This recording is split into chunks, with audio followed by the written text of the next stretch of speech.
வணக்க நண்பர்களே! இன்னைக்கு பெருநேச்சுரம் அதாவது கழுகுமலையில உள்ள பாண்டியர் காலத்து நடுகள் பார்க்க போறோம். சங்க காலம் ஆரம்பிச்சு 17ஆம் நூற்றாண்டு வரை பாண்டியர்கள் தொடர்ச்சியா ஆட்சி புரிஞ்சிருக்காங்க. உலகிலேயே மிக அதிக காலம் ஆட்சி செய்த ஒரு பரம்பரை அப்படின்னா, அது பாண்டிய அரசு தான். அந்த பெருமை நம்ம தமிழர்களுக்கு மட்டும் தான் இன்னைக்கு வரைக்கும் உண்டு. ஏறக்குறைய 2000 ஆண்டுகள் அவங்க ஆட்சி செஞ்சிருக்காங்கங்கிறது ஒரு பெருமைக்குரிய விஷயம். உலகிலேயே அது பாண்டிய பேரரசு தான் பெரிய பேரரசு. அதேமாரி ஆட்சி செய்த பேரரசு. சங்க காலம், முற்காலம், பிற்காலம், தென்காசி பாண்டியர்கள் என பல பெயர்ல மதுரை, திருநெல்வேலி, தென்காசி போன்ற நகரங்கள பாண்டிய தலைநகரா கொண்டு ஆட்சி செஞ்சிருக்காங்க. அதுல இன்னைக்கு நம்ம கழுகுமலையில உள்ள ஒரு பாண்டியர் கால நடுகள பார்க்க போறோம். இதுல முச்சங்கங்கள் வைத்து தமிழ் மொழியை மென்மேலும் வளர்த்து, புலவர்கள் பாண்டியர்கள் காலத்தில் பல்வேறு காப்பியம் படைத்து இது எல்லாருக்குமே தெரியும்.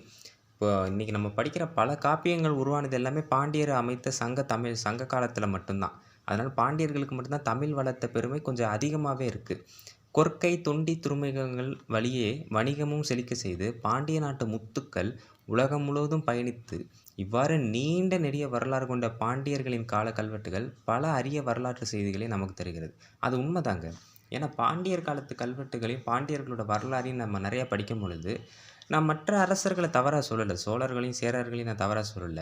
ஆனால் அவர்களை விட மூத்தவராகவும், அதேபோல தமிழை அதிகப்படியாக வளர்த்த பெருமை வந்து பாண்டியர்களுக்கு தான் உண்டு. ஏன்னா வந்து ச அதுக்கு பின்னர் வந்து இப்போ சோழர்களும், பாண்டியர்களும் பரம வைரிகளா மாறுனது காலத்தினுடைய அவலம் தான். நான் அத ஓப்பனா சொல்றேன்.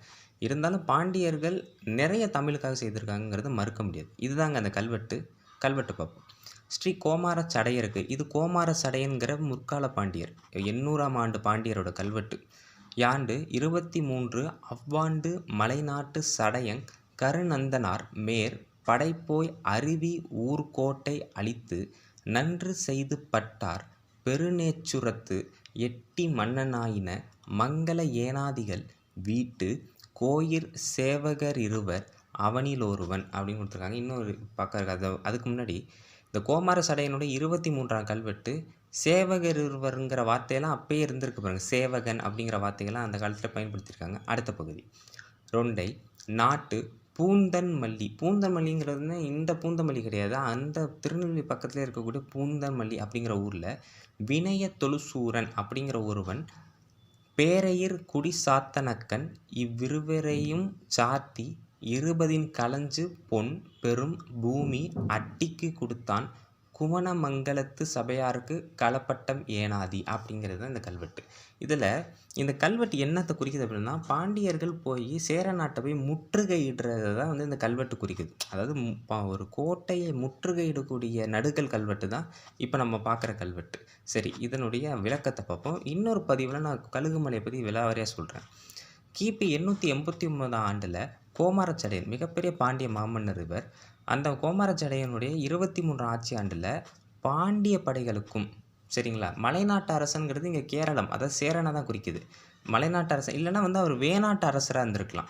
அதுதான் மலைநாட்டு அரசர் சடையன் கருநந்தனார் அப்படிங்கிற ஒருத்தருக்கும் எதிரே நடந்த போர் தான் இந்த நடுக்கல். அதாவது பாண்டிய மாமன்னர் கோமாரச்சடையனுக்கும் கேரள நாட்டு அரசர் சடையன் கருநந்தனாருடைய நடந்த போர் தான் இந்த நடுக்கல் கல்வெட்டு. சரிங்களா, அடுத்து இதில் பாண்டிய படைகள் மலைநாட்டிற்கு படையெடுத்து சென்று சடையன் கருநந்தன் கட்டுப்பாட்டில் இருந்த அருவி ஊர், இந்த அருவி ஊருங்கிறது இப்போ இருக்கக்கூடிய அருவியூர் அப்படிங்கிற ஊர் வந்து கன்னியாகுமரி பக்கம் இருக்குது. ஏன்னா அதெல்லாம் சேர நாட்டு பகுதி. அதை மலைநாட்டுக்கு பாண்டிய படைகள் வந்து மலைநாட்டுக்கு படையெடுத்த போது சடையன் கருநந்தன் கட்டுப்பாட்டில் இருந்த அருவி ஊர் கோட்டையை பாண்டிய படைகள் முற்றுகையிட்டு அழிக்குது.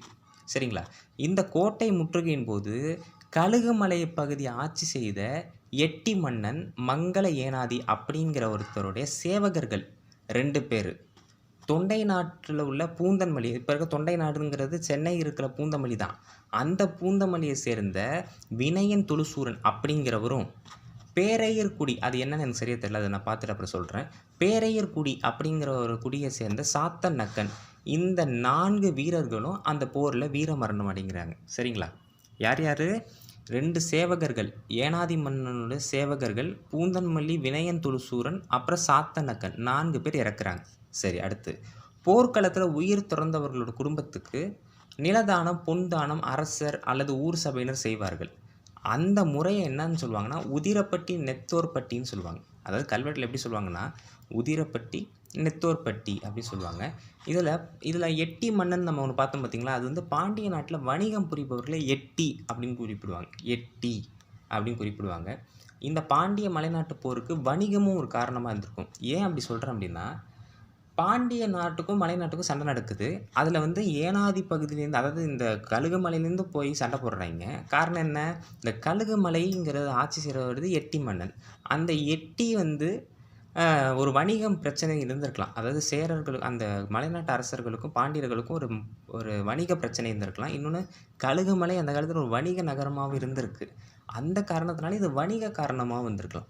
சரிங்களா? அதேமாரி இந்த இறந்தாங்கள 4 பேர், அவங்களுக்கு இந்த ஊர், அந்த ஊரில் உள்ள சபையினரே என்ன செய்கிறாங்கன்னா, ஐம்பொன் களஞ்சு இதை கொடுக்குறாங்க. யாருக்கு? அவங்களோட குடும்பத்துக்கு. அது நிலதானம், பொன் தானம். இங்கே அவங்க வந்து பொன் தானம் தான் கொடுக்குறாங்க. அதாவது தங்கத்தால் ஆன தானம் தான் கொடுக்குறாங்க. இதில் முக்கியமாக நம்ம பார்க்க விஷயம் வந்து எட்டி அப்படிங்கிற ஒரு விஷயத்த கொடுக்குறாங்க. நெத்தோர் அதோடைய கல்வெட்டு செய்தி முடிஞ்சிச்சு. இதுக்கப்புறம் ஒரு சில குறிப்புகள் இருக்குது, அதை நம்ம பார்ப்போம். சரி வாங்க. அடுத்து இந்த கல்வெட்டில் இன்னொரு ஒரு வியப்புற விஷயம் என்ன அப்படின்னா, பாண்டிய மலைநாட்டு போர் தொண்டை நாட்டை சேர்ந்த வீரன் ஏன் கலந்துக்கிறாரு? ஏன்னா பூந்தமல்லிங்கிறது சென்னைக்கு பக்கத்தில் இருக்க இப்போ இருக்கிற பூந்தமல்லி. சரிங்களா? அப்போ வடக்கில் வாழ்ந்த வினயத்துளு சூரன் தெற்கில் இருக்க தென்கோடியில் நடந்த போரில் பங்கு பெற காரணம் என்ன அப்படிங்க பார்க்கும் பொழுது, கல்வெட்டில் தொண்டை நாடு பூந்தன்மல்லி வினயத்துளு சூரன் அப்படின்னு சொல்கிறாங்க. அது எனக்கு தெரிஞ்சு இது வந்து பரவலாக, ஏன்னா இது வந்து பார்த்திங்கன்னா பாண்டியர்கள் அந்த காலத்தில் ஒரு எழுச்சி பெற்று தான் இருந்தாங்க. தொண்டை நாடு வரைக்கும் அந்த காலத்தில் வந்து பாண்டிய மன்னர்கள் எழுச்சி பெற்று தான் இருந்தாங்க. அதன் பின்னர் சோழர்கள் படையெடுத்து அதுக்கப்புறம் விஜயாலய சோழன்லாம் வந்ததுக்கப்புறம் தான் பாண்டியர்களோட அந்த ஆதிக்கம் வந்து கொஞ்சம் கொஞ்சமாக குறைய ஆரம்பிச்சது. அதன் பின்னர் மீண்டு வந்தாங்க, அது வேற கதை. ஆனால் இது 800 அந்த காலகட்டத்தில் உள்ள கல்வெட்டுங்கிறதுனால அந்த நேரத்தில் வந்து பாண்டியர்கள் கொஞ்சம் செழுமையாக இருந்தாங்க. இதில் முக்கியமான விஷயம் என்னென்னா, 2 பேர் வந்து இந்த கழுகுமலையிலேருந்து சண்டை போட போகிறாங்க. இன்னொன்று சாத்தனக்கன்கிற ஒருத்தரும் சண்டை போட போகிறாங்க. ஆனால் பூந்தன்மல்லின்னு சொல்லக்கூடிய தொண்டை நாடு, இப்போ இருக்க சென்னையில் இருக்கக்கூடிய பூந்தன்மல்லியை சேர்ந்த வினயந்தொழு சூரன்கிறவர் ஏன் போரிடணும்? அதுவும் தென்கோடியில் இருக்கக்கூடிய கன்னியாகுமரி பகுதியில் ஏன் போரிடணும்? அப்படிங்கிறதும் ஒரு ஆச்சரியத்தக்க விஷயம். சரி, அடுத்து வாங்க. சடையன் என்ற பட்டம் பாண்டியர்கள் சூடிக்கொண்ட பட்டமாகும். பெரும்பாலும் சடையன் அப்படிங்கிற பேரே வந்து பாண்டியர்கள் தான் சூடிப்பாங்க. அதுலேயும் இப்போ மலைநாட்டு அரசர் இருக்கார் பார்த்தீங்களா, அவருடைய பேரே சடையன் கருநந்தன் தான். அதை வச்சு பார்க்கும் பொழுது இவர் பாண்டியர்களுக்கு கட்டுப்பட்டு மலைநாட்டு பகுதியை ஆட்சி புரிந்து ஒரு சிற்றரசராக தான் இருந்திருக்கணும். ஏன்னா சடையன்கிற பேர் வைத்திருக்கிறார். இல்லைன்னா வேணாடு அரசர்களுக்கு உட்பட்ட ஒரு சிற்றரசராக இருந்திருக்கணும். அதனால தான் ஏதோ ஒரு பிரச்சனை, அது என்ன பிரச்சனைங்கிறத அவங்க கொடுக்கல. ஆனால் ஏதோ ஒரு பிரச்சனை நடந்திருக்கு. அதனால தான் பாண்டியர்களுக்கு எதிராக இந்த போர் புரிஞ்சிருக்காரு. யார்? கருநந்தன். இந்த போரில் ஜெயித்தாங்களா இல்லையாங்கிறது வந்து சரியாக தெரியல. ஆனால் இறந்த 4 வீரர்களுக்கு தானம் கொடுக்கப்பட்டது, அவங்களுடைய குடும்பத்திற்கு தானம் கொடுக்கப்பட்டது தான் இந்த கல்வெட்டு.